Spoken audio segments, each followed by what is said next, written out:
kajian kita malam ini dengan baca basmalah.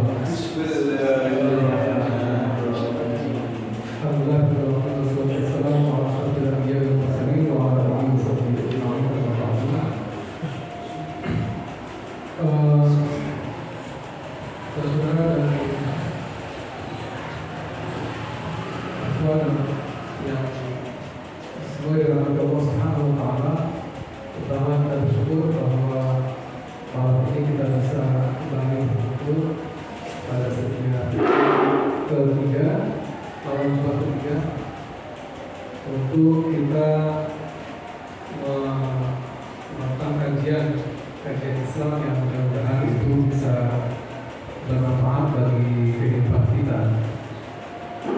Dan saya yakin kalau kita bersemangat untuk serta diiringi dengan ketulusan niat ikhlas karena Allah SWT, insya Allah apa yang kita dengar, yang kita diskusikan pada setiap kajian Islam kita ini akan memberikan manfaat yang besar. Ya mungkin bagi kita tidak selalu sama kadar pemahaman dari apa yang didengarkan, karena setiap kita memang berbeda. Namun itu insya Allah lama-kelamaan kalau kita terus saja berkomitmen ya untuk datang pada setiap kajian-kajian di masjid ini, insya Allah pemahaman kita akan semakin sempurna. Pemahaman kita akan semakin bisa memberikan kekuatan kepada kita untuk menjadi seorang yang dikehendaki Allah Subhanahu wa Ta'ala sebagai seorang muttaqi. Saya berharap kajian kita ini tidak cuma mendengar, tapi juga berdiskusi. Mudah-mudahan dari diskusi yang kita lakukan semakin memperdalam pemahaman kita, dan ketika pemahaman kita semakin mendalam, insya Allah pengalamannya pun akan semakin sempurna, akan semakin menuju pada sesuatu yang memang seharusnya yang Allah kehendaki. Jadi oleh karenanya jangan pernah patah semangat ya untuk kita belajar. Utlubul ilma minal mahfirah, belajar dari mulai buaya menyatu yang lahar.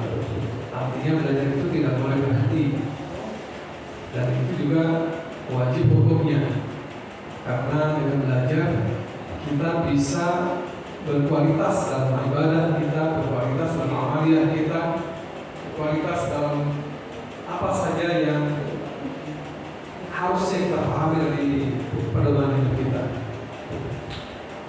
Untuk mempersiapkan waktu, maka saya persilakan saja Ustaz Izzuddin Hasan bahwa untuk menyampaikan kajian.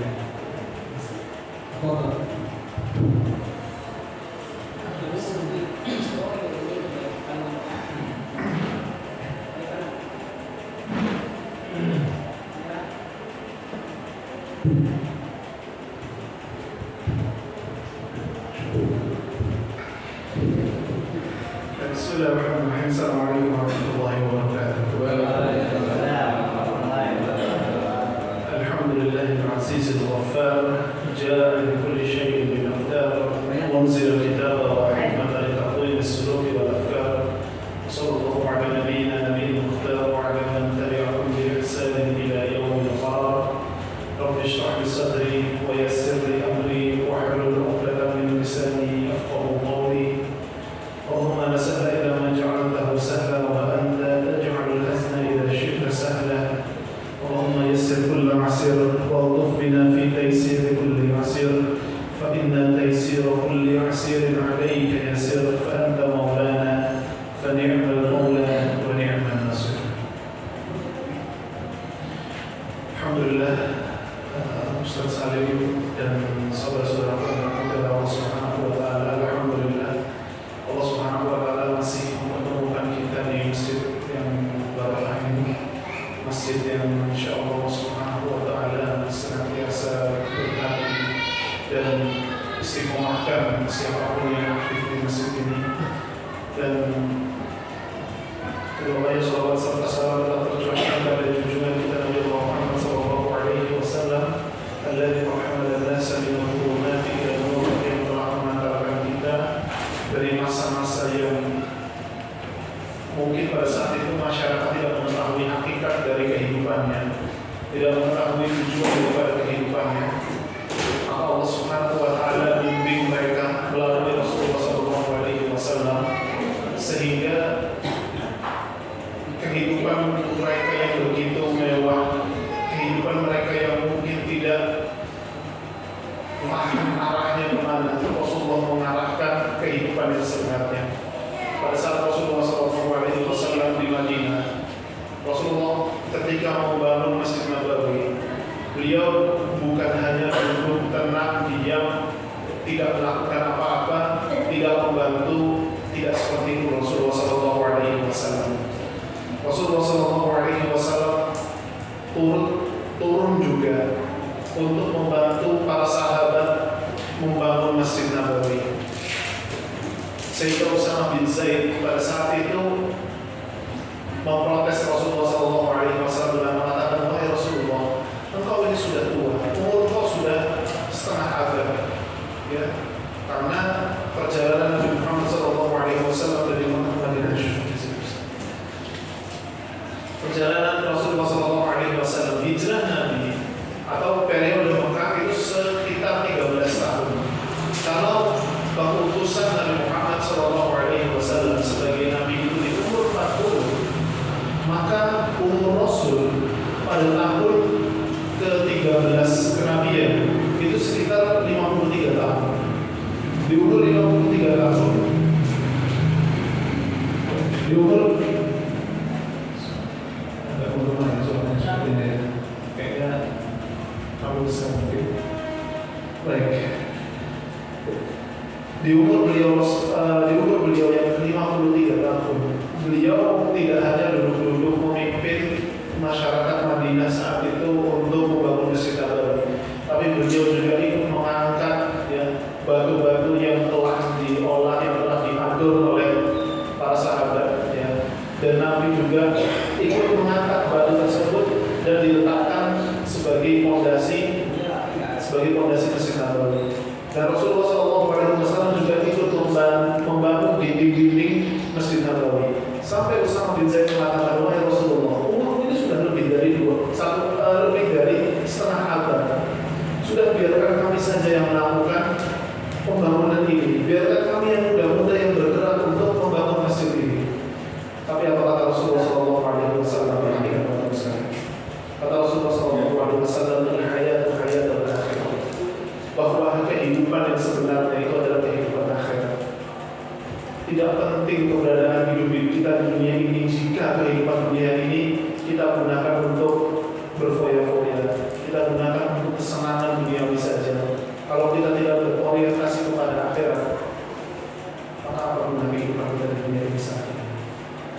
Rasulullah SAW pada sebuah riwayat disebutkan sekitar 4 kali Rasulullah diminta oleh Jibril, ditanya oleh Jibril, ingin memilih mana, bertemu dengan rohmu atau engkau setelah terus bersama umatmu. Rasulullah memilih untuk bertemu dengan rohnya. Tanda bahwa setelah Rasulullah, secinta Rasulullah SAW kepada umatnya, mungkin kita ini ya masih cinta dengan orang tua kita dibanding dengan Rasulullah SAW. Padahal Rasulullah memerintahkan kita agar kita lebih cinta kepada Rasulullah daripada bahkan diri kita sendiri. Dibanding kecintaan kita terhadap diri kita sendiri, kita harus lebih cinta kepada Rasulullah SAW. Rasulullah sangat cinta dengan kita semua.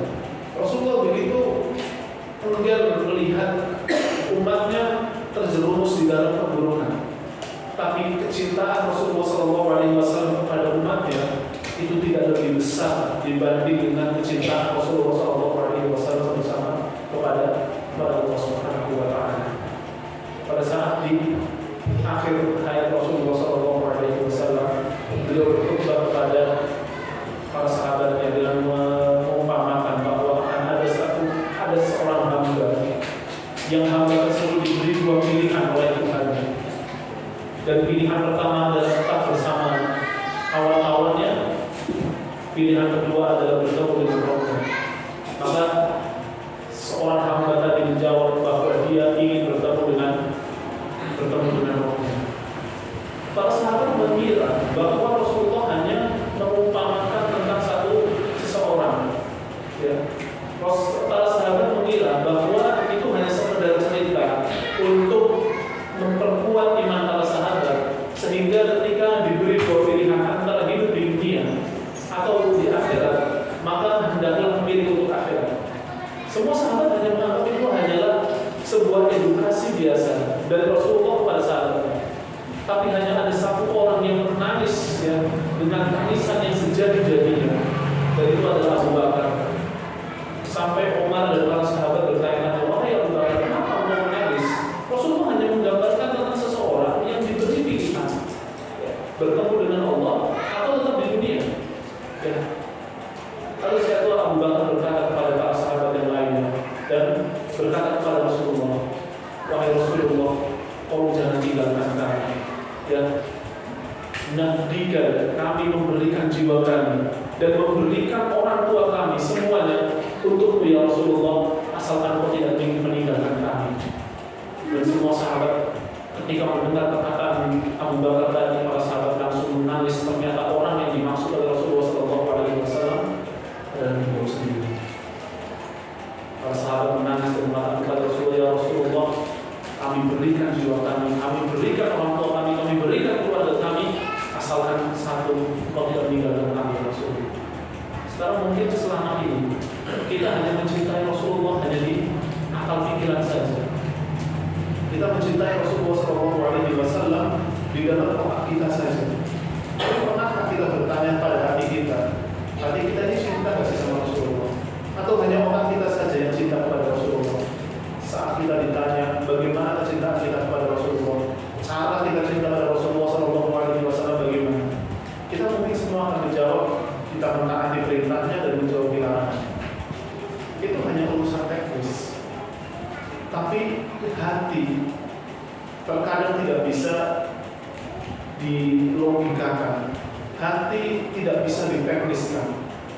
Seseorang anak yang rindu kepada orang tuanya yang sudah meninggal, ya, dia mungkin secara refleks akan melakukan amalan-amalan atau doa-doa untuk orang tuanya. Tapi kecintaan yang begitu mendalam dengan orang tuanya, ya, itu terkadang tergerak dalam hatinya meskipun dia tidak melakukan apapun. Karena memang hubungan antara dia dengan orang tuanya itu adalah hubungan hati, bukan hubungan akal. Begitu pula juga dengan Rasulullah SAW, itu bukan perkara hubungan akal saja, tapi juga harus ada hubungan hati di sana.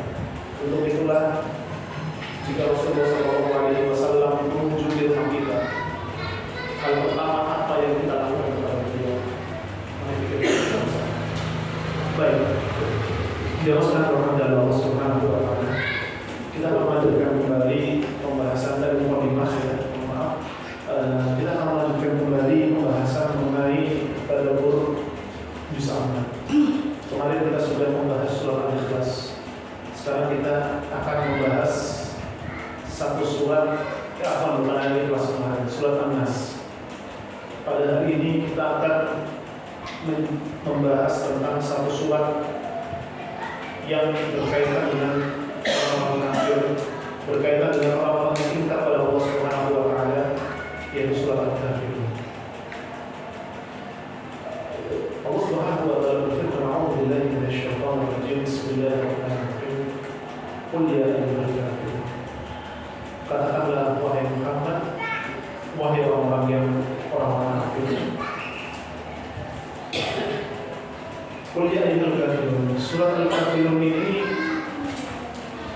merupakan satu surat yang memang tema besarnya adalah tentang orang-orang kafir. Tema besar tentang surat Al-Kafirun ini itu adalah transaksi yang diajukan orang-orang kafir kepada Rasulullah SAW. Apa transaksi itu? Transaksinya adalah mereka menawarkan agar Rasulullah sehari beribadah dengan cara ibadah orang kafir, artinya menyembah berhala, dan sehari orang kafir itu menyembah Allah Subhanahu wa taala. Sehingga gantian ibadah seperti itu. Maka di tengah tawaran transaksi tadi, Allah Subhanahu wa taala berfirman surat Al-Kafirun untuk menegaskan kepada Rasulullah SAW dan disampaikan kepada orang-orang kafir bahwa untuk urusan ibadah tidak ada toleransi. Kita mungkin bisa mentoleransi hal-hal yang sifatnya manusiawi, hal-hal yang sifatnya itu kebutuhan antara manusia dengan manusia yang lain. Tapi kalau sudah urusan akidah maka tidak ada toleransi di dalamnya. Apapun cara. Toleransi agama itu adalah sebuah, ya, kalau kita melihat narasinya, ya, itu adalah sebuah bentuk manipulasi, ya, untuk melemahkan agama. Untuk itulah dalam urusan toleransi, jika yang dimaksud toleransi itu antara satu manusia dengan manusia yang lain, menghormati satu dengan yang lainnya, maka umat Islam tidak perlu diajari. Umat Islam adalah umat yang paling toleran yang kita miliki, dan sejarah telah membuktikan.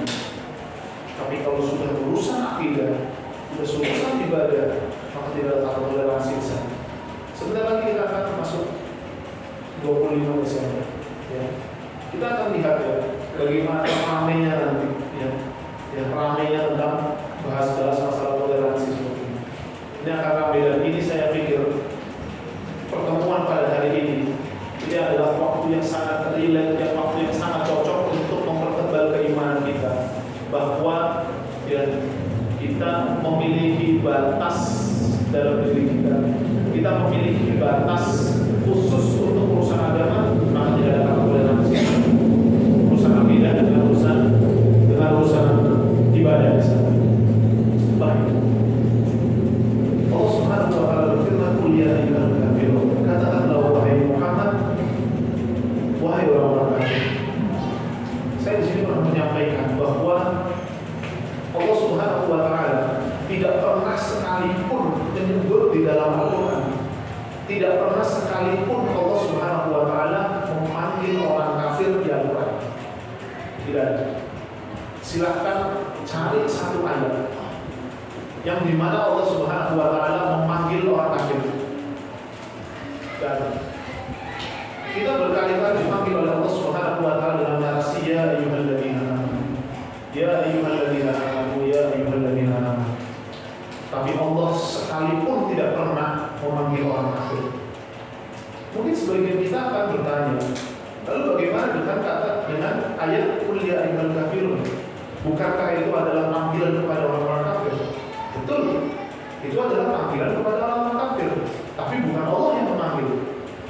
Allah memerintah kepada Nabi Muhammad untuk memanggil orang kafir, bukan Allah yang memanggil. Allah menyebutkan qul, katakanlah wahai Muhammad ya ayyuhal kafirun, wahai orang kafir.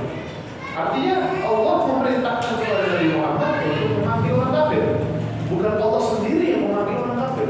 Dan tidak ada satu ayat pun di dalam Al-Quran yang menjelaskan tentang Allah memanggil orang-orang kafir, tidak ada. Maka alasan kenapa, kalau Allah menyebutkan alasan kenapa Allah tidak pernah memanggil orang kafir sekalipun di dalam Al-Quran, tanda dan berkali-kali Allah memanggil orang-orang yang beriman dengan sebutan indah ya ayyuhalladzina amanu, ya ayyuhalladzina amanu, itu adalah sebagai tanda bahwa seorang dinyatakan sebagai sosok manusia yang hidup itu ketika ada keimanan dalam dirinya. Para ulama menyebutkan bahwa al-insanu hayyun bi-imanihi, bahwa seseorang itu hidup dengan keimanan. Tanpa ada keimanan, maka sejatinya seseorang itu mati. Lalu bagaimana dengan orang-orang yang kufur kepada Allah Subhanahu wa taala dan jasadnya masih hidup?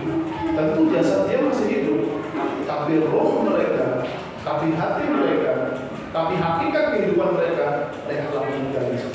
Pada dasarnya mereka sudah mati. Karena mereka tidak memiliki konsep yang namanya tawakal. Mereka tidak memiliki yang disebut sebagai sabar yang sesungguhnya. Sekali lagi, sahabat-sahabatku, bahwa sabar itu bukan pasif, sabar itu aktif. Itu perhatikan ya, jangan sampai kita menganggap bahwa sabar itu pasif ya. Seakan-akan sabar itu cuma terima aja, tidak seperti itu sabarnya. Sabar itu aktif, tetap mencoba dan terus-menerus untuk menyelesaikan problem kita. Dan kita tidak goyah dengan segala macam cobaan dari tugas yang kita laksanakan. Itu yang namanya sabar. Jadi jangan percaya namanya mitos sabar itu adalah pasif, bukan seperti itu. Itu mitos jika sabar itu pasif, bahwa sabar itu aktif. Baik, kita kembali. Al-insan hidup di imani, bahwa manusia itu hidup dengan keimanannya. Artinya, antum semua yang ada di sini yang masih ada bibit keimanan dalam diri kita semua, itu artinya kita dianggap oleh Allah Subhanahu wa taala. Kita masih dianggap oleh Allah Subhanahu wa taala.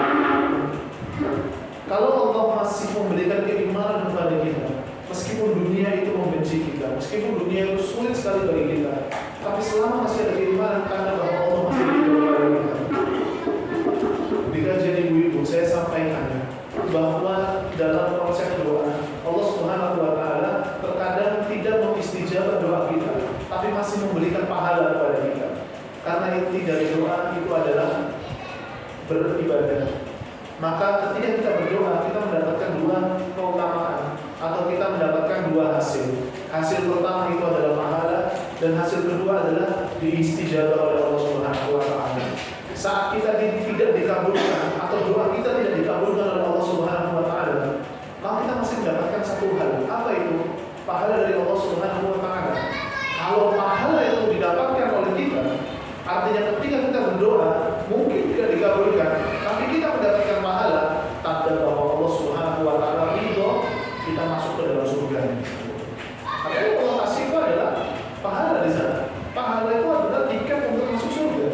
Kalau kita diberi pahala oleh Allah Subhanahu wa taala, sekalipun doa kita tidak diijabah atau tidak diistijabah, maka Allah ya memberikan satu langkah kepada kita untuk dekat dengan surga dari sini. Maka tidak ada yang sia-sia sama dengan Allah Subhanahu wa taala. Kita kembali ke surat Al-Baqarah. Qul ya ayyuhal kafirun. Allah Subhanahu wa taala memulai surat ini dengan kata-kata qul, katakanlah.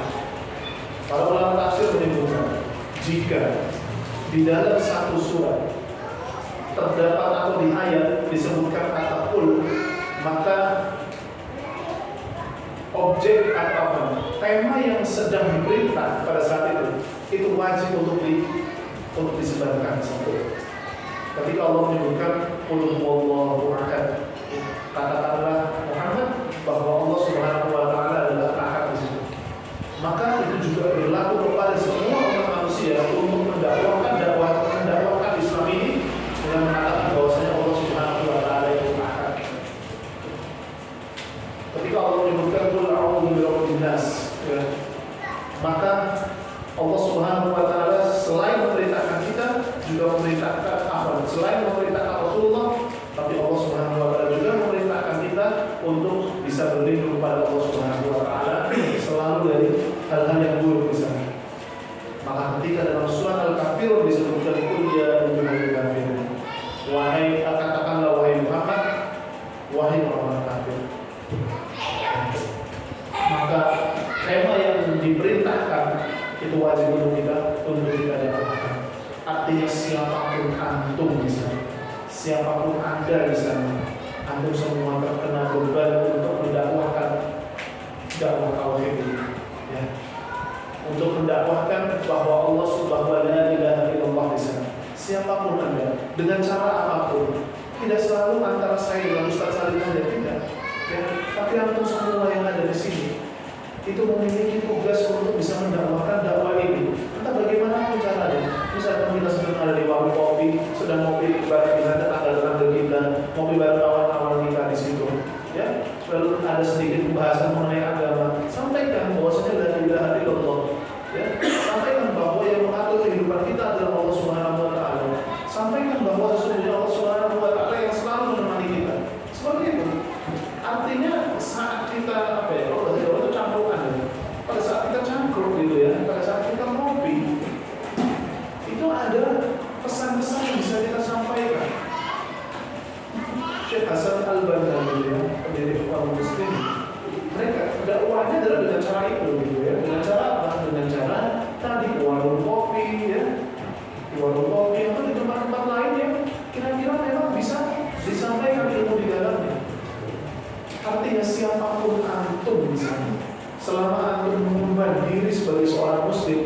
maka dakwah tauhid ini harus aku perjuangkan. Allah Subhanahu wa taala berfirman, "Qul ya ayyuhal kafirun." Katakanlah Muhammad, wahai orang-orang kafir. Baik. Sekalipun kekufuran itu adalah dosa yang paling besar atau zaliman yang paling besar, inna syirka la dzulmun 'adzim. Syirik kepada Allah, menyekutukan Allah Subhanahu wa taala adalah bentuk kezaliman yang paling besar. Tapi Allah Subhanahu wa taala masih memerintahkan kepada Nabi untuk memanggil orang kafir dengan sebutan ya ayyuhan, wahai. Artinya apa? Dakwah ini bukan menggunakan dakwah yang keras misalnya, ya. Sekalipun konten kita itu adalah lana amaluna wa lakum a'malukum, ya. Lakum dinukum waliyadin.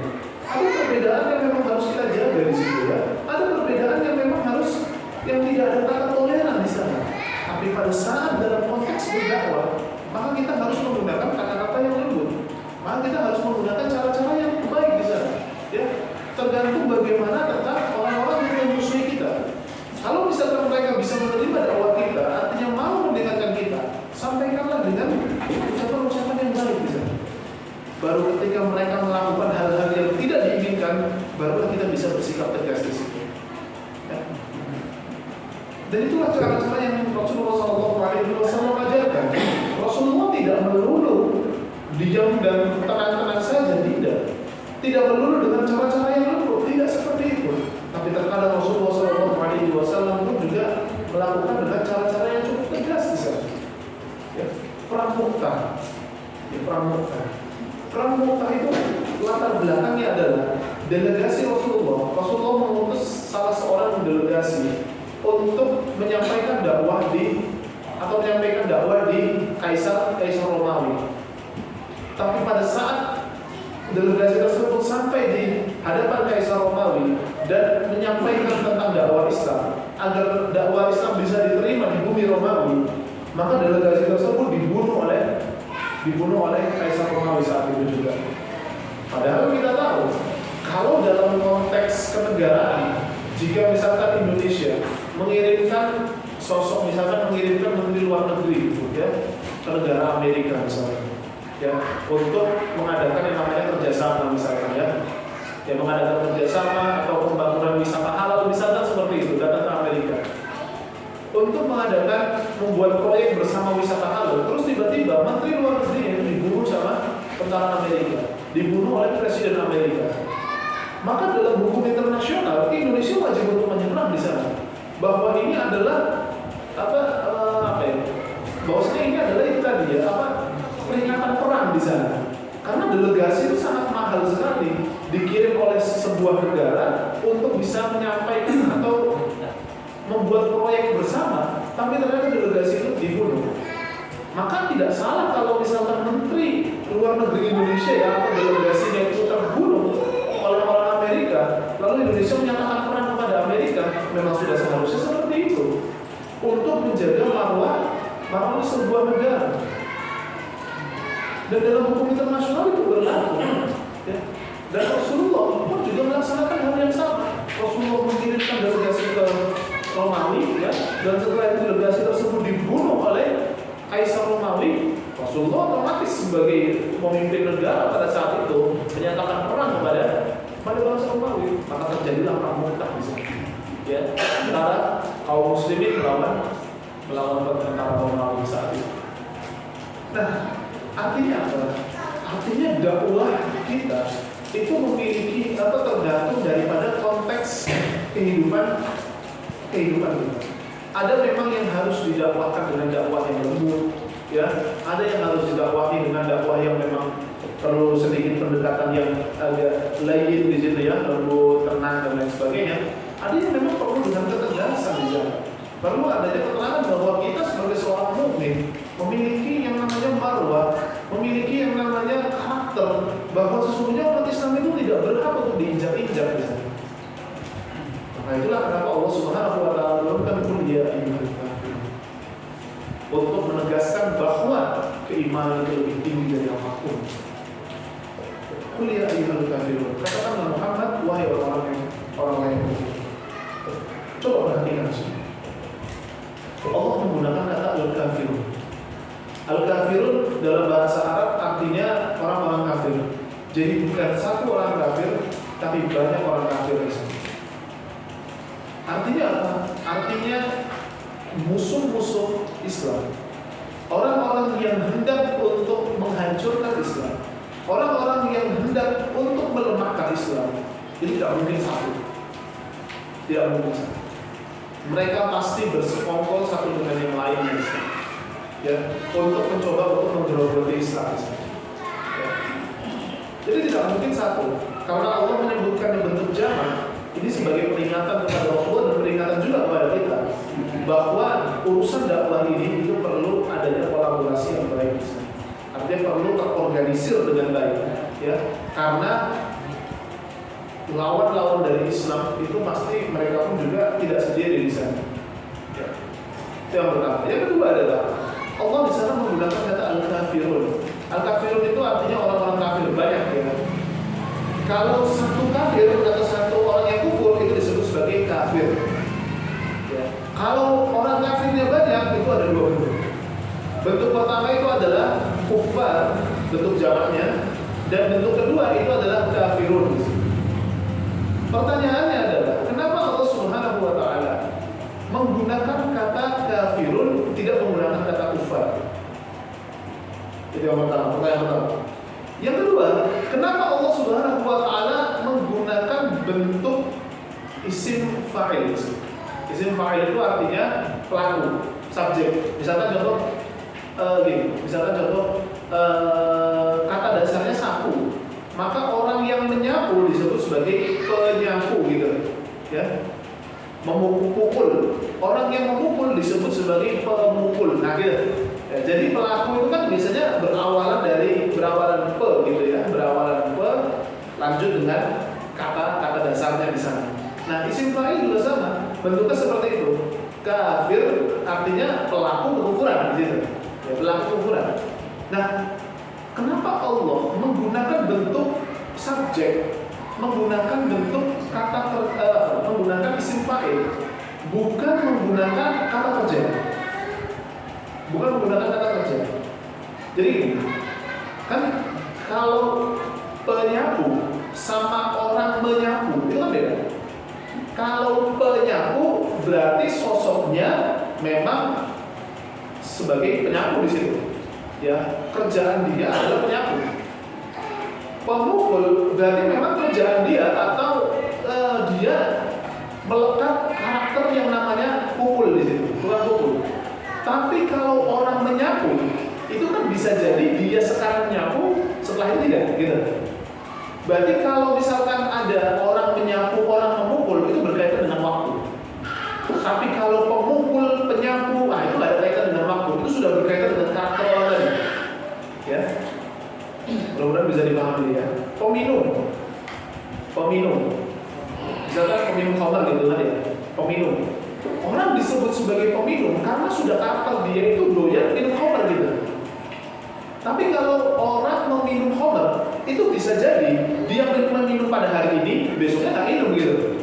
Karena dia orang meminum, berarti pada saat itu dia minumnya. Kemarin bisa jadi nggak minum, besok bisa jadi tidak minum di situ. Nah, jadi kalau sudah berawalan p, maka sudah melekat sifatnya. Tapi kalau tidak berawalan p, artinya orang meminum, orang memukul, orang menyapu, orang memakan, ini berarti berkaitan dengan waktu. Bisa jadi melaksanakan pada hari itu, bisa jadi tidak besoknya, bisa jadi kemarinnya juga enggak, gitu. Nah, sekarang Allah menggunakan kata al-kafirun di situ, dan tidak menggunakan alladzina kafaru,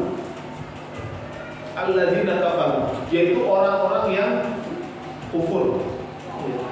Kalau tadi adalah orang yang kafir, benar kafir di situ. Yang kalau yang alladzina kafaru artinya orang-orang yang sedang mengkufurkan diri, gitu. Kenapa Allah tidak menggunakan kata alladzina kafaru, tapi menggunakan kata al-kafir? Baik, kita jawab soal pertama. Kenapa Allah menggunakan kata al-kafirun, tidak menggunakan kata kufar? Nah, ini saya tadi baru mencatat di sini bahwa Kalau sudah disebut sebagai kafirun, itu berarti kekufurannya itu memang sudah dari asal ya dia kufur. Jadi tidak didahului dengan keimanan ya, dan kekufurannya itu memang sudah melekat dalam dirinya. Sehingga ketika Allah menyebutkan ya ayyuhalladzina kafaru, ya ayyuhal kafirun, katakanlah wahai Muhammad, wahai orang-orang kafir. Artinya dakwah ini itu adalah kepada orang-orang yang benar-benar kafir. Jadi bukan kafir musiman ya, bukan kafir musiman. Ya dikit-dikit ikut agama ini, dikit-dikit masuk Islam, dikit-dikit masuk Islam, bukan seperti itu. Dia memang benar-benar kafir di sana. Tapi kalau kufar itu berbeda.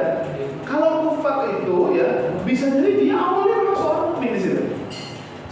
Bisa jadi awalnya orang mukmin. Jadi kekufurannya itu bukan kekufuran yang asli dalam dirinya. Nah ini dalam surat Taubah disebutkan wa amal afwan. Dalam surah Al-Imran 91, innal ladzina kafaru wa matu wa hum kufar. Nah, sesungguhnya orang-orang yang kufur ya, wa matu, innal ladzina kafaru wa matu wa hum kufar fala yuqbalu min ahadin minhum al-ardi dhahaban wa la yuqtada bihi. Atau ini innal ladzina kafaru wa saddu an sabilillah tsumma matu wa hum kufar fala yaghfirullahu lahum. Nah, jadi dalam Al-Imran ayat 91 dan surat Muhammad ayat 34 ini bahwa kekufuran di sini itu artinya orang yang memang kekufurannya itu sifatnya lebih umum di sana.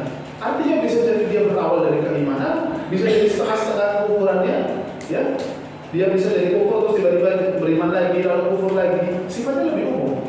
Tapi kalau sudah disebutkan sebagai al-kafirun, misalkan dalam surat At-Taubah wa ammal ladzina fi qulubihim maradun fazadatuhum rijsan illa ila rijsihim wa matu wa hum kafirun.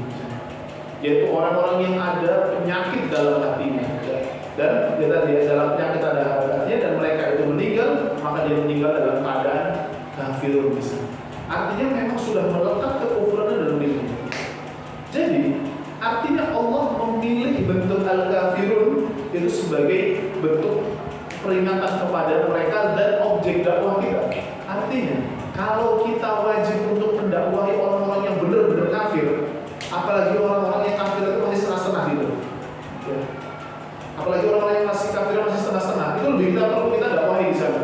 Karena yang bosnya kufur aja ya, bosnya yang paling ingkar aja itu harus kita selesaikan. Kan? Apalagi yang ecek-ecek itu kita harus lebih selesaikan juga di sana.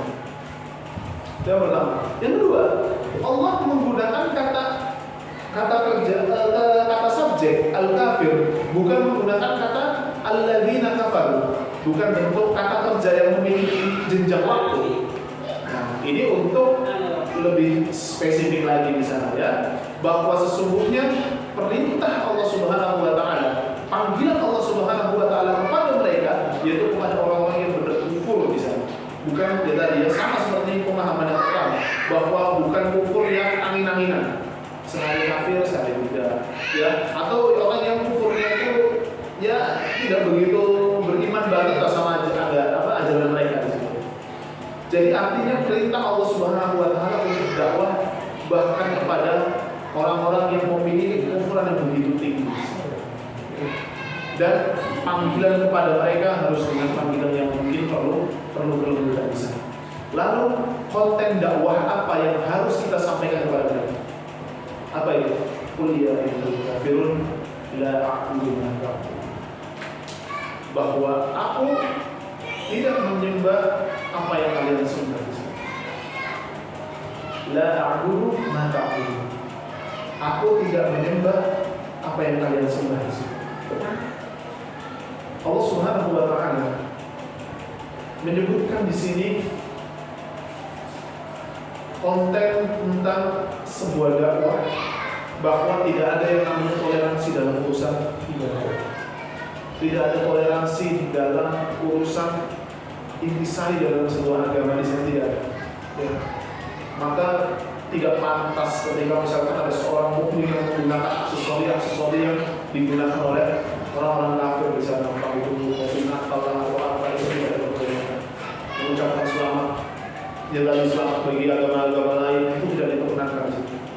Karena apa? Karena ucapan selamat itu bukan sekedar selamat saja, bukan antara manusia dengan manusia yang lain, bukan seperti selamat pagi, tidak. Tapi sudah ada nilai-nilai akidah di dalamnya, yang artinya ketika kita mengucapkan hal itu, artinya ada sedikit dalam diri kita itu mengiyakan, bukan mengiyakan dalam arti mengimani, bukan, ya. Tapi mensetujui adanya hal itu, ya. Padahal kita tahu bahwa dalam urusan akidah, gitu ya, kita tidak mengakui adanya Tuhan selain Allah. Tapi pada saat kita menghormati dalam ranah akidah tadi, artinya kita mengakui sebuah keimanan mereka, misalnya. Padahal kita tidak memiliki, kita harus ada jarak, misalnya. La a'budu ma ta'budun, bahwa aku tidak menyembah apa yang kalian sembah. Coba kita.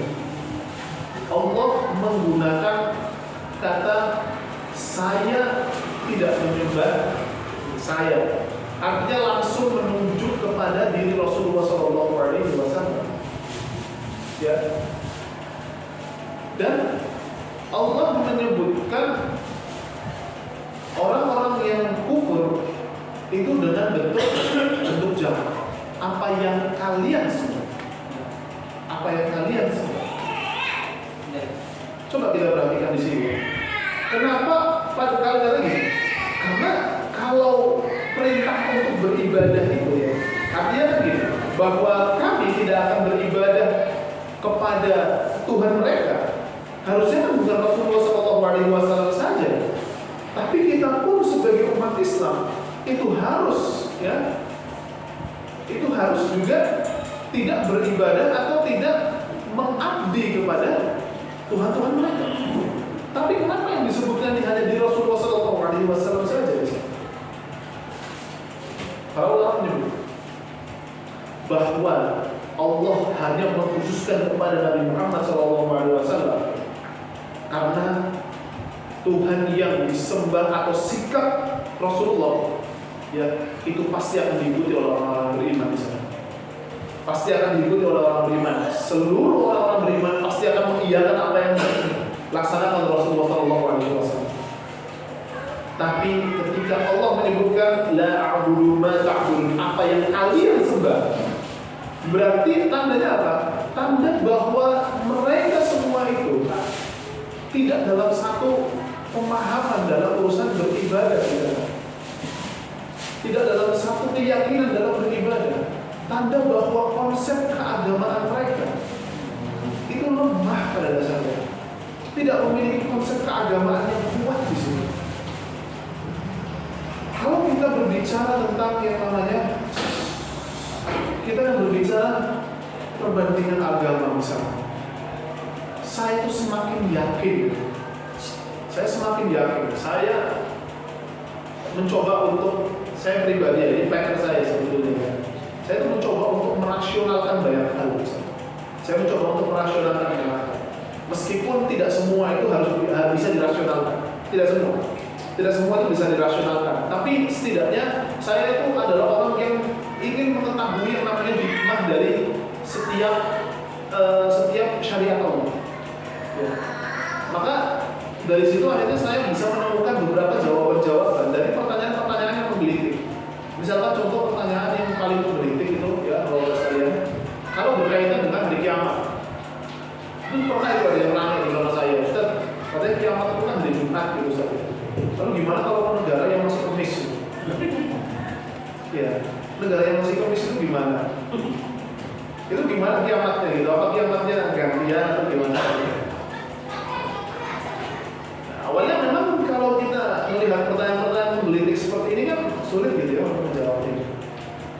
Padahal kalau kita mencoba untuk mengkaji syariat Islam gitu ya secara utuh gitu, tentang hadis-hadis yang berkaitan dengan hari kiamat, bahwa kiamat itu kan disebutkan oleh Allah Subhanahu wa taala itu baghtatan. Artinya seketika, langsung jeblek gitu. Enggak nunggu 1 menit, 2 menit, enggak langsung baghtatan misalnya. Artinya sedetik pun dari hari Jumat itu pasti kiamat. Dinilainya itu per detiknya, bukan dinilai dari per menit 1 jam di sana. Enggak bisa menggunakan cara pandang manusia. Itu yang pertama. Yang kedua, sebelum hari kiamat itu kan ada beberapa tanda-tanda. Salah satu tanda-tandanya itu matahari terbit dari barat. matahari terbit dari barat, maka otomatis geografis, waktu, kalender, ya, waktu, tanggal, tahun itu sudah tidak normal lagi. Ya, karena kita kan menghitung sebuah tanggal, ya, bisa menggunakan lunar kalender atau menggunakan solar kalender. Lunar kalender itu berdasarkan kepada bulan, solar kalender berdasarkan kepada matahari. Artinya matahari dan bulan ini memiliki posisi yang begitu strategik, ya, posisi yang begitu mendasar dalam pengaturan waktu, baik tahun, bulan maupun hari di sana. Kalau Allah sudah rubah terbitnya matahari bukan dari timur lagi ke barat, artinya kan waktu, hari, tahun, dan bulan itu sudah tidak normal lagi. Nanti bisa dicek lah di internet ya. Kalau misalkan matahari terbit dari barat, apa yang akan terjadi dalam urusan waktu? Artinya waktu pada saat itu sudah tidak normal lagi. Maka bisa jadi Allah Ta'ala, ya, kalau waktu sudah tidak normal lagi, berarti tidak ada lagi hari Kamis, hari Sabtu, semuanya pada hari kiamat itu semuanya Jumat. Bisa jadi seperti itu, ya. Tapi aku lihat ada indikator yang disampaikan oleh Rasulullah SAW bahwa waktu pada hari kiamat itu memang sudah tidak normal lagi, sudah tidak menggunakan standar waktu sekarang kita. Karena apa? Karena memang matahari sudah terbit dari matahari sana.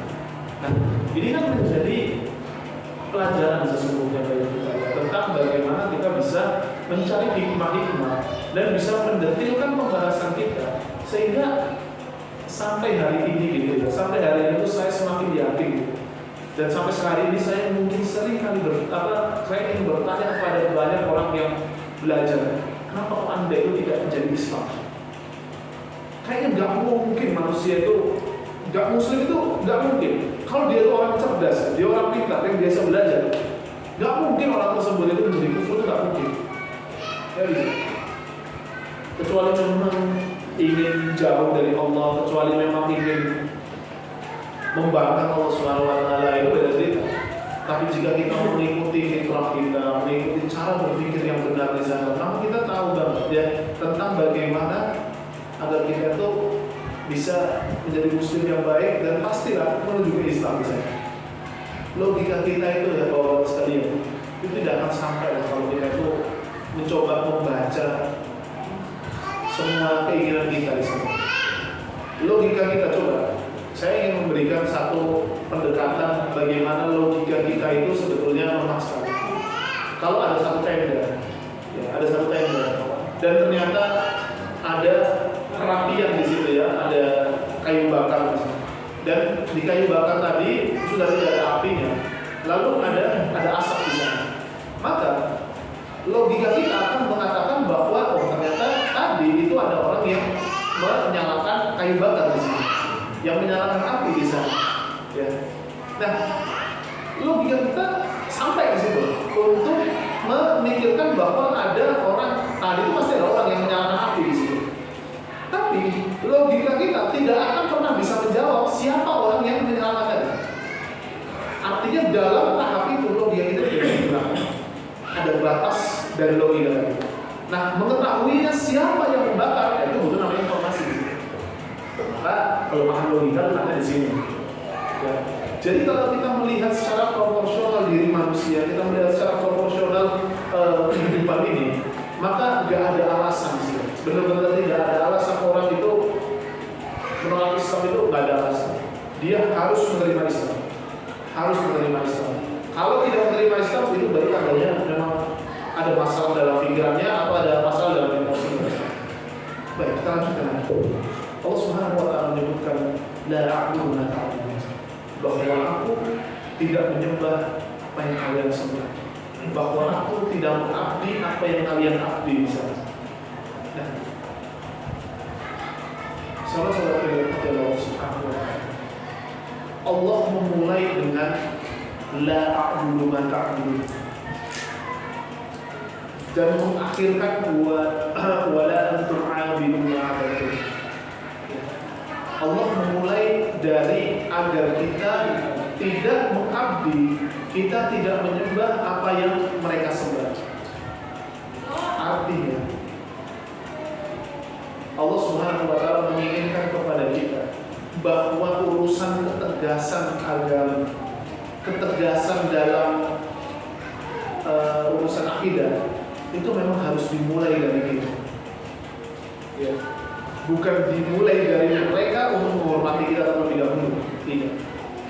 Tapi kita yang memang memiliki ketegasan terlebih dahulu bahwa agama kita itu melarang untuk beribadah kepada yang lain. Makanya kalau misalkan umat Islam itu diserang dalam urusan, dalam tema-tema toleransi, itu hal wajar bagi saya. Hal wajar bagi saya. Karena memang orang Islam itu diajarkan oleh Allah Subhanahu wa Ta'ala untuk mempertahankan agamanya. Dalam urusan akidah memang tidak ada toleransi di sana. Tidak ada toleransi dalam urusan akidah. Sehingga karena kita tahu bahwa dalam ayat ini mengindikasikan bahwa umat Islam pasti diserang dalam urusan toleransi dalam beragama. Kalau misal kita masih dalam koridor yang lurus menuju Allah Subhanahu wa Ta'ala, maka sebenarnya kita tak perlu takut. Kita tak perlu takut. Artinya kita sudah sesuai dengan apa yang Allah Subhanahu wa Ta'ala inginkan. Sudah sesuai dengan apa yang Allah Subhanahu wa Ta'ala inginkan di sini. Maka yang harus pertama kali memiliki ketegasan itu memang adalah diri kita. Dan ketika diri kita memiliki ketegasan tadi, pada prinsipnya adalah untuk menyelamatkan diri kita dan menyelamatkan orang lain juga. Karena kalau misalkan semua hal itu bisa ditoleransi, coba akan hancur dunia ini. Bapak-bapak sekalian, itu kan nggak bisa mentoleransi jika istri yang selingkuh, nggak bisa. Seorang anak nggak bisa mentoleransi kalau misalkan bapaknya itu melakukan hal-hal yang buruk, nggak mungkin. Tidak, artinya hukum alam ya, atau hukum yang dianut oleh manusia secara fitrah, manusia tidak bisa mentoleransi semua hal. Tidak bisa mentoleransi semua hal. Harus ada ketegasan di sana. Piala Dunia pada hari ini, coba kita lihat orang-orang yang pro terhadap LGBT. Mereka bisa nggak menghormati ya pemerintah Qatar yang melarang LGBT di sini? Mereka sangat tidak bisa mentoleransi hal itu. Tetap dengan sombongnya mereka menyemarakkan yang namanya LGBT tadi. Artinya apa? Artinya fitrah manusia itu tidak mungkin ya mentoleransi segala hal. Manusia memiliki nilai dalam dirinya yang bisa diperjuangkan. Tinggal yang kita perjuangkan itu apa? Apakah Allah Subhanahu wa Ta'ala atau bukan? Baik. Allah menyebutkan la a'budu ma ta'budun wa la antum 'abidun ma a'budu. Qul ya ayyuhal kafirun la a'budu ma ta'budun wa la antum 'abidun ma a'budu. Bahwa kalian itu tidak akan menyembah apa yang aku sembah. Coba perhatikan di sini Allah Subhanahu wa Ta'ala menyebutkan bahwa mereka tidak mungkin akan menyembah apa yang kita sembah. Artinya apa? Artinya mereka pun juga memiliki batas itu. Bukan hanya kita saja. Mereka pun juga memiliki batas tadi. Tanda bahwa itu fitrah manusia itu adalah memiliki nilai yang dipegang oleh setiap manusia. Dia memiliki nilai yang harus dijaga, yang tidak bisa dikorbankan. Dan itu Allah Subhanahu wa Ta'ala ulang kembali di sana. Wala ana 'abidun ma 'abadtum. Bahwasanya aku tidak menyembah apa yang kalian sembah. Tanda bahwa sesungguhnya ya, dalam hal ini, dalam hal antara satu ajaran dengan ajaran yang lain, itu sudah tidak ada toleransi di dalam. Siapapun orangnya, meskipun kita sebagai seorang mukmin atau orang-orang yang menganut ajaran lain, itu sudah tidak ada toleransi di sana. Dan ada batas yang memang menghalangi, batas yang mencegah agar tidak terjadi yang namanya percampuran agama. Ada satu filsuf, dia asal Jerman, filsuf asal Jerman. Dia itu awalnya ateis, ya, lalu dia itu masuk Syiah. Kabarnya dia Syiah. Namanya filsuf Storm. Ya, dia itu membuat satu teori yang namanya teori titik temu antara agama. bahwa agama itu memiliki satu titik temu. Ya, agama Islam, agama Kristen, agama Yahudi, agama itu memiliki satu titik temu yang pada intinya semua agama itu sama, atau yang dikenal di era modern ini disebut sebagai pluralisme. Nah, menariknya adalah teori ini itu mungkin secara langsung itu tidak diamini oleh banyak orang, karena orang pasti akan mengatakan ya semua agama itu beda lah, nggak mungkin semua agama sama. Tapi ada satu narasi yang mungkin seringkali itu diamini oleh banyak orang. Apa itu? Istilah agama samawi. Coba kalau saya mau nanya sama bapak sekalian, agama samawi itu apa? Berapa? Dua apa jawab? Agama samawi? Nasrani sama? Nasrani sama Islam. Oke, ada yang jawab lagi? Agama samawi apa? Nasrani Yahudi Islam. Itu berarti kita bermasalah dengan pemikiran kita. Yang disebut sebagai agama samawi itu kan agama yang Allah ridhoi di situ. Maka ketika disebutkan agama samawi itu hanya Islam, Bapak sekalian. Agama samawi itu cuma Islam di situ. Dan Nasrani sama Yahudi gimana? Nasrani sama Yahudi itu dinafikan oleh Allah Subhanahu wa taala. Bahkan Allah menyebutkan ya dalam surah Al-Fatihah di situ ya. A'udzubillahi minasyaitonir rajim. Bismillahirrahmanirrahim. Alhamdulillahirabbil alamin. Arrahmanir rahim. Maliki yaumiddin. Iyyaka na'budu wa iyyaka nasta'in. Ihdinas siratal mustaqim. Siratal ladzina an'amta 'alaihim ghairil maghdubi 'alaihim waladdallin. Bukan jalan orang-orang yang dimurkai yaitu orang Yahudi, dan bukan pula jalan orang yang tersesat yaitu Nasrani. Dan Allah menyebutkan ad-dina 'indallahi Islam. Sesungguhnya agama yang diridhoi oleh Allah Subhanahu wa taala adalah Islam. Maka ketika disebut sebagai agama samawi, sama itu kan artinya langit. Ya, agama langit itu adalah Islam di sana. Yang dibawa oleh Nabi Isa itu adalah Islam. Yang dibawa oleh Nabi Musa adalah Islam. Yang dibawa oleh Nabi Nuh adalah Islam. Yang dibawa oleh Nabi Syuaib adalah Islam. Semua nabi mengajarkan tentang yang namanya Islam di situ. Nah, bukan kalau kita mengakui bahwa agama samawi itu adalah Islam, Kristen sama Yahudi, berarti kita seakan mengatakan Nabi Muhammad membawa Islam, Nabi Isa membawa Kristen, dan Nabi Musa membawa agama Yahudi. Waliyahudillah. Padahal yang dibawa oleh Nabi Isa dan dibawa oleh Nabi Musa itu semuanya sesuai dengan apa yang dibawa oleh Rasulullah SAW. Jadi jangan sampai ketipu bapak-bapak sekalian, bapak sekalian. Jangan sampai kita keliru mengatakan agama samawi itu tiga, ya, Islam, Kristen, sama Yahudi kita. Agama samawi itu hanyalah Islam. Inna dina 'indallahi Islam. Maka kalau kita sudah mengetahui konsep itu, maka konsep-konsep selanjutnya itu harus kita pelajari juga. Misalkan, jangan sekali-kali kita mengatakan ya, misalkan kitab suci agama Kristen itu apa? Kita menjawab Injil gitu. Tidak. Saya katakan tidak. Kitab suci agama Kristen itu adalah Bible, Alkitab. Injil itu adalah kitab Allah Subhanahu wa taala yang diturunkan kepada Nabi Isa. Injil ya, kitab yang adalah kitab yang Allah Subhanahu wa taala turunkan kepada Nabi Isa di situ. Bukan kepada orang Kristen di sana ya. Bukan kepada orang Kristen. Yang orang Kristen sekarang anut itu adalah Alkitab mereka gitu ya, Bible mereka di sana. Mereka pun sudah menamai kitab mereka itu adalah Bible, kok ya kita menamai kitab mereka itu adalah Injil, bukan? Berarti Injil itu adalah yang diturunkan Allah Subhanahu wa taala kepada orang Kristen.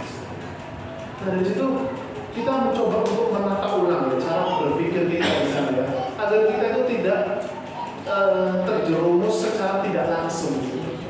Makanya kalau saya bilang di awal tadi bahwa mungkin kita bisa menolak konsep titik temu antara agama ini secara langsung. Kalau ada orang yang mengatakan semua agama itu sama, kita bisa mendebat di situ. Tapi secara tidak langsung kita diajarkan dengan hal-hal yang samar seperti tadi, kasus agama samawi dan lain sebagainya. Ini harus kita perhatikan ya, agar kita mengetahui bahwa konsep yang sebenarnya tentang agama itu seperti apa. Baik. Selanjutnya Allah Subhanahu wa taala menyebutkan lakum dinukum bagi kalian agama kalian dan bagi kami agama kami.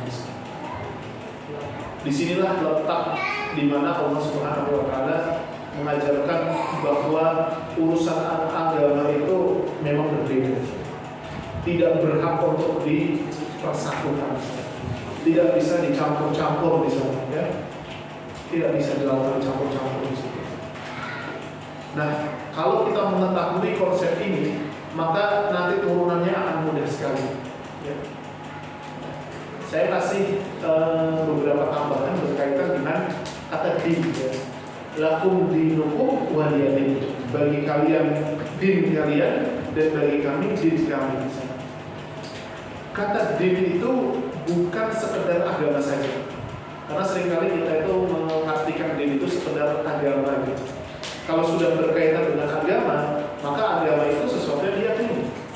Padahal agama itu turunannya panjang sekali, bukan sekedar keyakinan saja. Ya. Imam Ghazali yang menyebutkan bahwa agama itu intinya ada 3. Ya, yang pertama adalah tasdiqul bil qalb, meyakini dalam hati, wal iqraru bil lisan, mengucapkan di dalam atau berikrar melalui lisan, wal amalu bil jawarih, dan mengamalkan dengan amal perbuatan kita dengan fisik kita di sana.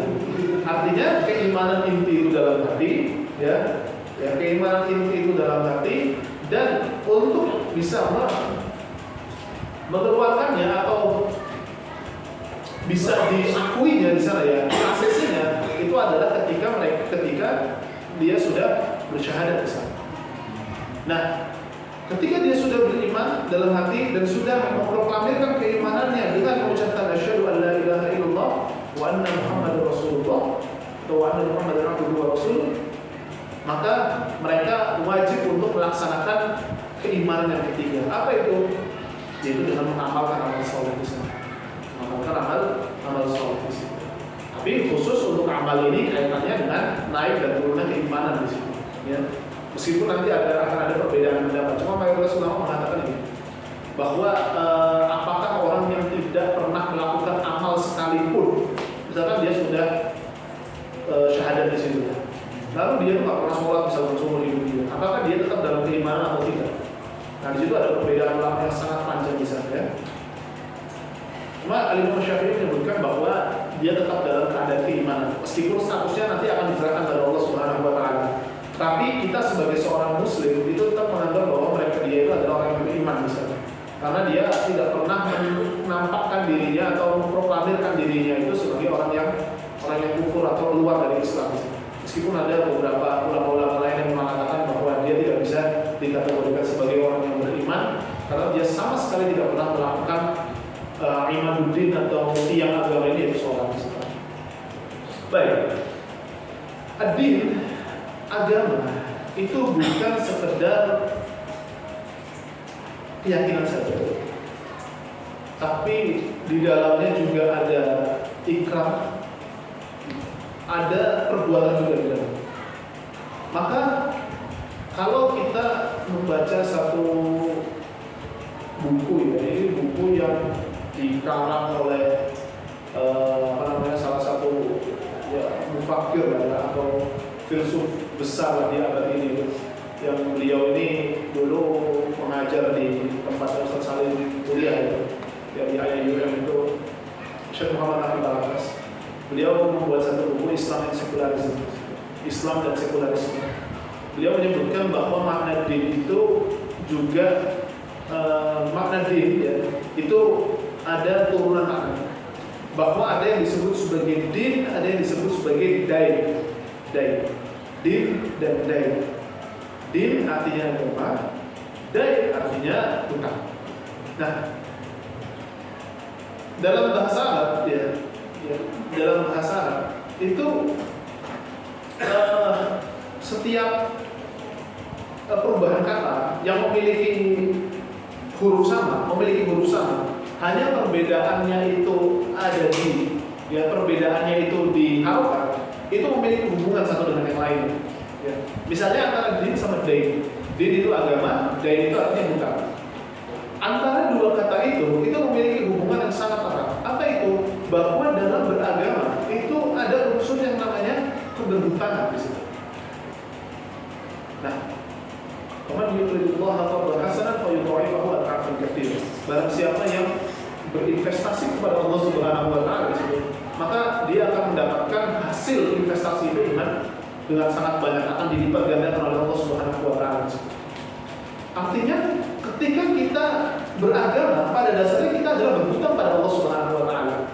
Di mana letak hutang kita kepada Allah Subhanahu wa taala adalah ketika kita diberi nikmat oleh Allah Subhanahu wa taala kepada kita. Allah memberikan nikmat kepada kita, dan dengan rasa terima kasih kita ketika kita diberi nikmat oleh Allah Subhanahu wa taala adalah dalam beribadah kepada Allah Subhanahu wa taala. Namun ada perbedaan antara kita hutang sama Allah dengan kita hutang sama manusia, itu ada perbedaannya. Apa perbedaannya? Perbedaannya adalah kalau antara diri manusia dengan manusia yang lain ketika berhutang, itu bisa jadi ya, misalkan ya, saya hutang sama Bang Jais, saya hutang sama Bang Jais, dan ternyata saya hutang 1 juta misalnya. Nah, pada saat itu saya membayar hutang saya kepada Bang Jais di sana. Keuntungannya bisa jadi di saya, bisa juga di Bang Jais. Keuntungan di saya adalah karena saya tertolong di sana.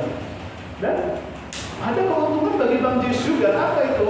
Istilahnya ada tabungan di sana. Tabungan yang beliau tidak menggunakan uang 1 juta tadi ya, tidak digunakan apa-apa ya, tapi ada di saya. Yang dimana ketika sewaktu-waktu Bang Jais lagi butuh, saya bisa mengembalikan uang tadi gitu. Nah, artinya ketika ada keberhutangan antara diri kita, manusia dengan manusia yang lain, maka keuntungan tadi bisa menjadi milik kita, bisa juga memiliki milik orang lain. Tapi kalau hutang kita pada Allah Subhanahu wa taala, maka keuntungan itu murni milik kita. Ya. Kita hutang pada Allah Subhanahu wa taala karena Allah telah memberikan banyak nikmat kepada kita. Ya. Satu, itu keutamaan kita mendapatkan nikmat. Satu. Yang kedua, saat kita membayar hutang kita pada Allah Subhanahu wa taala dengan beribadah kepada Allah Subhanahu wa taala, ibadah itu bukan untuk Allah Subhanahu wa taala, itu untuk masyarakat kita. Dengan kita beribadah, maka kita mendapatkan pahala, saat kita mendapatkan pahala, Allah Subhanahu wa taala siapkan bagi kita. Nah, itu perbedaan investasi diri kita kepada orang lain dan investasi kita kepada Allah Subhanahu wa taala. Itu berbeda. Ya, jadi hutang kepada Allah itu hutang yang keuntungan itu benar-benar murni milik kita, kayak nggak ada ruginya di sini. Makanya tidak salah ketika Allah menyebutkan tadi, barang siapa berinvestasi kepada Allah Subhanahu wa taala, maka dia akan dilipat gandakan ke investasi tersebut, akan dilipat gandakan oleh Allah Subhanahu wa taala. Coba kita perhatikan ke bawah sana. Kita ini kalau nikmat apa sih gitu ya dalam hidup kita? Allah menyebutkan wa in ta'uddu ni'matallahi la tuhsuha. Kalau kita menghitung satu nikmat Allah Subhanahu wa taala, kita tidak akan sanggup. Allah menggunakan kata nikmat. Masa sampaikan kata saya? Ya, Allah menggunakan kata nikmat. Nikmat itu artinya nikmat. Satu nikmat. Kalau bentuk jamaknya, bentuk pluralnya itu adalah ni'am. Ni'am. Ni'am itu artinya nikmat yang banyak. Kalau cuma satu nikmat itu nikmat. Ya. Allah menyebutkan wa in ta'uddu ni'matallah. Allah tidak menyebutkan wa in ta'uddu ni'amallah. Enggak. Allah menggunakan ni'matallah, satu nikmat. Artinya Allah menyebutkan bahwa kalau kalian menghitung satu nikmat Allah Subhanahu wa taala, kalian tidak akan sanggup. Satu nikmat Allah kita tidak akan pernah bisa sanggup. Bagaimana kalau nikmat Allah Subhanahu wa taala itu begitu banyak? Gak akan pernah sampai. Satu mata ini itu memiliki jutaan syaraf. Jika satu syaraf saja itu putus, satu syaraf itu bermasalah, maka akan mempengaruhi syaraf-syaraf yang lain yang mengakibatkan kebutaan bagi kita. Telinga kita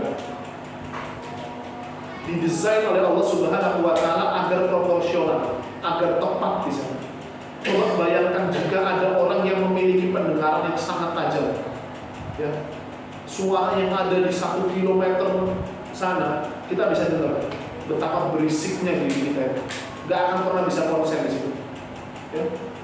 Kalau semua satu kampung muka ini kita bisa dengar suaranya, ya, betapa berisiknya diri kita, ya, telinga kita bisa mendengarkan semua hal di sana. Bayangkan, tapi kita diberi telinga oleh Allah Subhanahu wa taala untuk bisa mendengar satu ya, tapi ada suara yang lain terasa samar misalnya.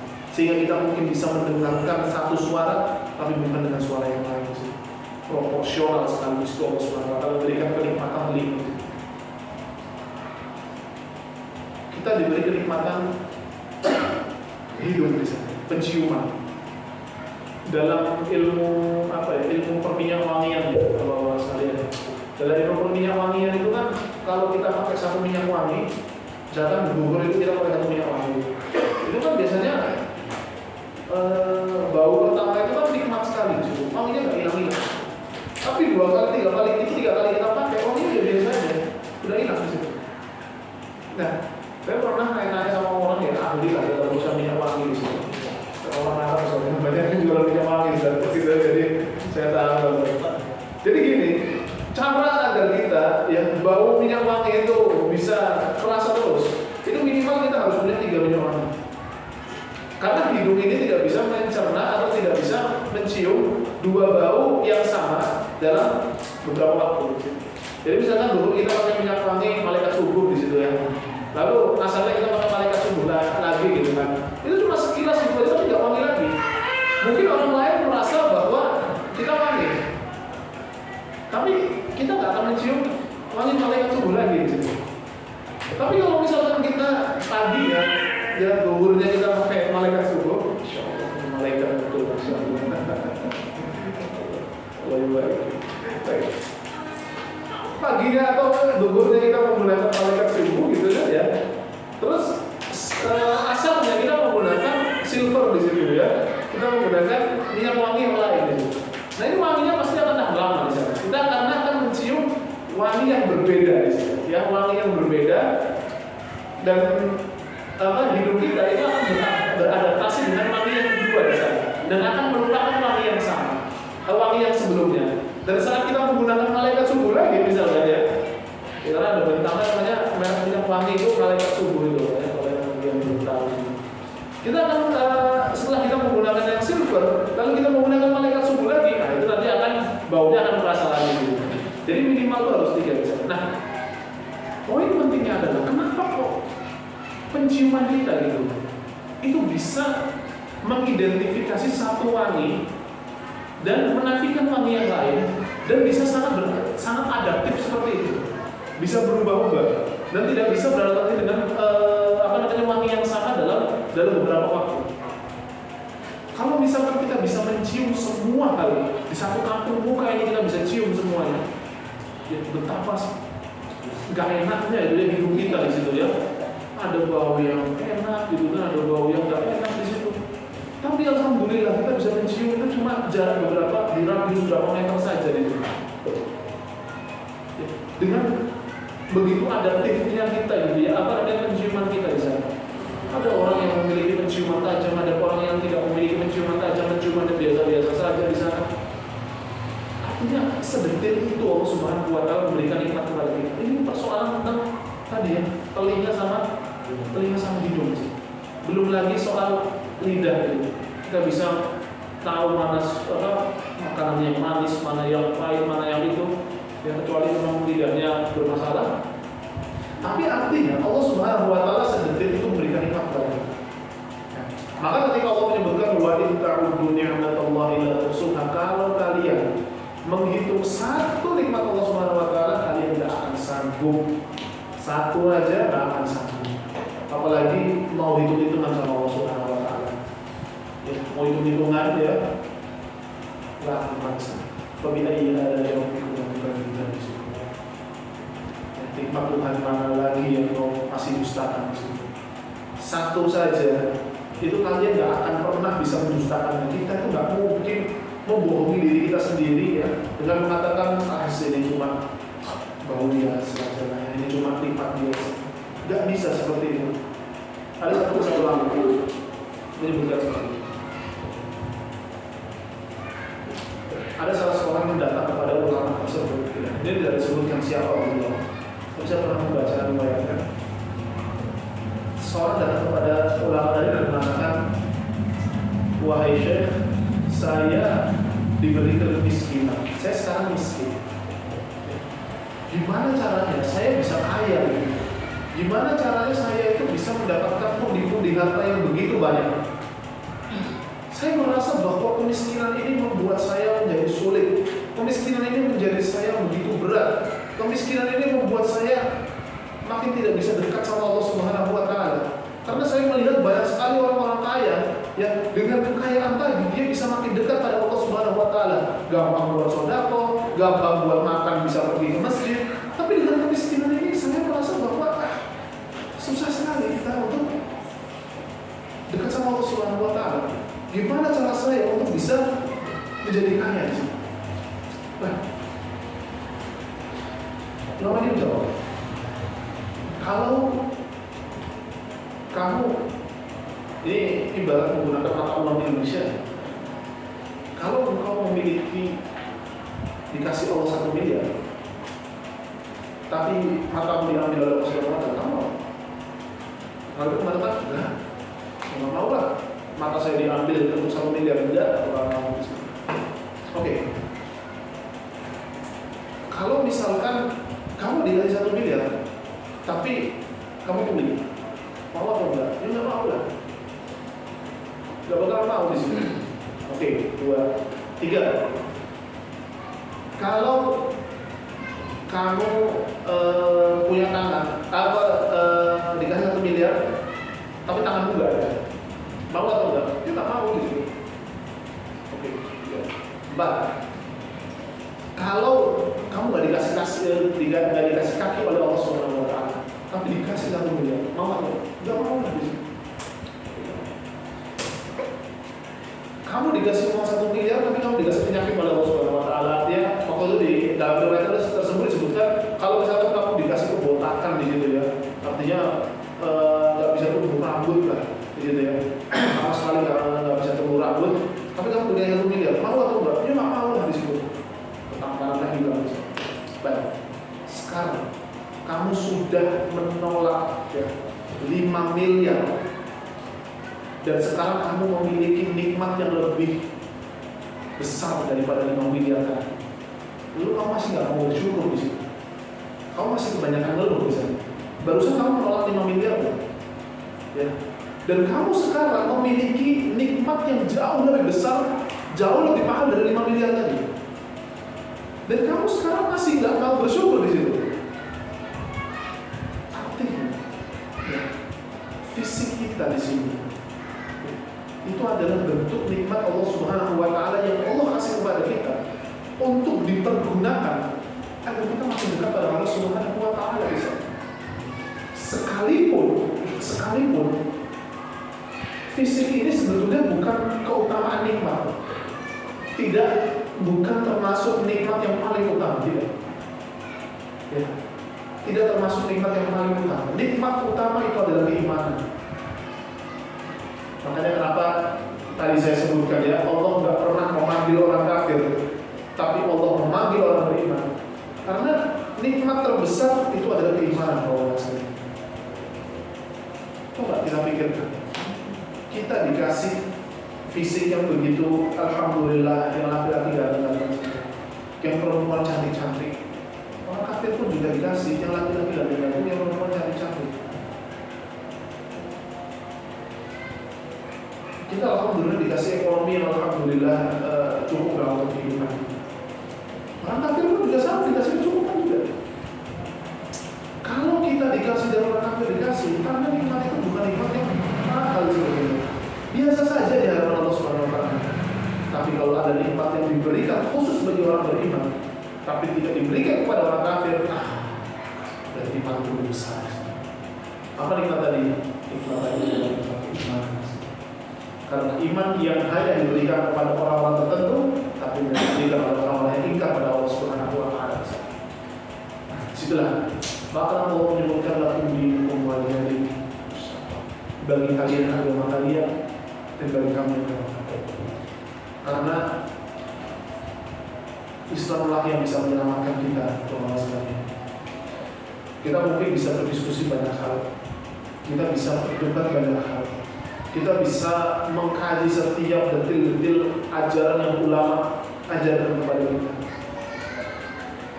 Tapi sekali lagi bahwa semua yang kita sampaikan, semua yang kita pelajari, semuanya dari Allah Subhanahu wa Ta'ala. Dalam satu hadis disebutkan bahwa ketika kita berada di hari persidangan, saat kita menjadi terdakwa semuanya di hadapan Allah Subhanahu wa Ta'ala, Allah Subhanahu wa Ta'ala mengambil satu persatu umat Islam, ya. Dan dalam Allah menutup tirai lah ibaratnya di sini, ya. Ada perbincangan khusus antara Allah Subhanahu wa Ta'ala dan orang mukmin. Lalu ini hadis tersebut. Lalu Allah Subhanahu wa Ta'ala berkata kepada orang tersebut, ya, Arwa'aita dan berkata, ya, Arwa'aita dan berkata, kamu tahu nggak kalau dosa itu yang begitu ini? Tahu kan kalau dosa ini? Tahu kan kalau dosa ini? Allah Subhanahu wa Ta'ala detilkan atau sebutkan, diktekan satu persatu dosa-dosa kita. Dan orang yang beriman selalu mengatakan, na'am ya Rabbi, na'am ya Rabbi, na'am ya Rabbi. Ya wahai Tuhanku, ya wahai Tuhanku, itu adalah dosaku. Maka Allah Subhanahu wa Ta'ala ketika selesai menyebutkan semua dosa-dosa umat Islam, maka Allah menyebutkan satartuha laka fi dunya, ya, wa aghfiru laka al-yawm. Pada dulu di dunia aku tutupi setiap dosa-dosa engkau, dan pada hari ini aku ampuni dosa-dosa. Artinya Allah Subhanahu wa Ta'ala saja itu sudah menutupi aib kita. Jika kita begini, maka akan sangat kurang ajar kalau kita justru membongkar aib kita, atau kita menceritakan aib kita, atau bahkan lebih parahnya lagi kita menceritakan aib orang lain. Allah sudah menutupi di sana, dan di akhirat Allah menutupi di sana. Ya, Allah sebutkan bahwa satartuha laka fi dunya, bahwa saya, yaitu Allah Subhanahu wa Ta'ala, telah menutupi aib-aib kalian, aib-aib engkau ketika di dunia. Kalau Allah sudah menutupi, maka bukan hak kita untuk membuka semua aib-aib kalian. Tapi perbincangan antara Allah dengan hamba-Nya tidak cukup di sini. Hamba tersebut mengatakan kepada Allah Subhanahu wa Ta'ala, ya Allah, itu tadi kan baru dosa-dosa kecil saya. Dosa-dosa besar mana? Maka Allah sudah ampuni dosa-dosa besar saya. Coba. Ya. Artinya mahalnya keimanan ini harus benar-benar kita jaga. Kita boleh bermasalah di dunia ini, Bapak sekalian. Kita boleh punya masalah di dunia ini dulu. Kita boleh stres di dunia ini. Boleh. Kita boleh capek-capek di dunia ini. Kita boleh menangis sejadi-jadi di dunia ini. Tapi tolong jaga keimanan kita. Tolong jaga keimanan kita. Gimana cara menjaga keimanan kita? Dengan menghadiri majelis ini. Dengan menghadiri majelis ini. Dengan mendakwahkan keislaman di wilayah sekitar-sekitar kita.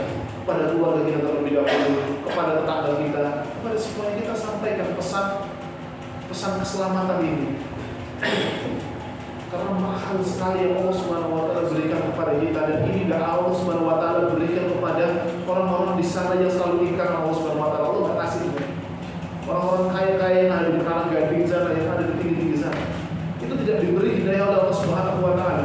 Tapi kita yang ada di bawah ini, Allah kasih keimanan, tanda bahwa kita lebih utama daripada mereka yang ada di atas. Kita lebih utama yang ada di sini, bawah sekali. Kalau sudah seperti itu, maka sudah sepantasnya kita berbangga bahwa kita sedang dianggap oleh Allah Subhanahu wa Ta'ala. Mungkin saat ini kita hanya bisa melihat satu dengan yang lain. Saya bisa melihat Bang Jay, saya bisa melihat Bang Salim, saya bisa melihat bahwa sekalian ada di sini. Ya.